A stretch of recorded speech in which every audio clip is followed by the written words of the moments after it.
তুমি কোন শহরের মাইয়া গো লাগে উড়াধুরা, তুমি কোন শহরের মাইয়া গো লাগে উড়াধুরা। ঈদে মুক্তি পেতে যাচ্ছে সাকিব খানের সিনেমা তুফান। সিনেমাটি নিয়ে এবার এলো নতুন এক ঘোষণা।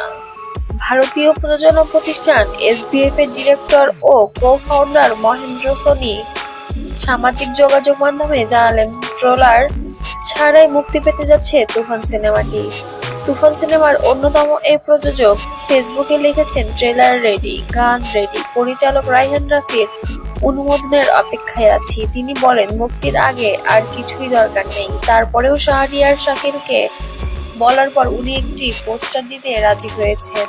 পোস্টারটি এরই মধ্যে সোশ্যাল মিডিয়ায় প্রকাশ করা হয়েছে। তবে মহেন্দ্র সোনির এই পোস্টটি ভালোভাবে নেননি নেটিজেনরা। অনেকেই মনে করছেন, ট্রেলার মুক্তি না দেওয়ার সিদ্ধান্ত আবার ভেবে দেখা উচিত। একজন লিখেছেন, সিনেমা ভালো বিজনেস করতে গেলে ট্রেলার ছাড়তেই হবে ঈদের আগে। আরেকজন লিখেছেন, তার মানে ট্রেলারের আর গান আর আসছে না।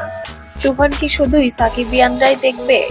এর আগে গত 2 ঈদে ট্রেলার ছাড়াই মুক্তি দেওয়া হয় সাকিব খানের প্রিয়তমা ও রাজকুমার। ইতিমধ্যে প্রকাশ্যে এসেছেন তুফান সিনেমার টিজার এবং লাগে উড়াধুরা ও তুফান শিরোনামের 2টি গান, যা নিয়ে উচ্ছ্বাস প্রকাশ করেছেন দর্শকেরা। তুফান সিনেমায় সাকিবের নায়িকা হয়েছেন বাংলাদেশের মাসুমা রহমান নাবিলা ও টলিউড মিমি চক্রবর্তী। ভিলেন হিসেবে দেখা যাবে চঞ্চল চৌধুরীকে।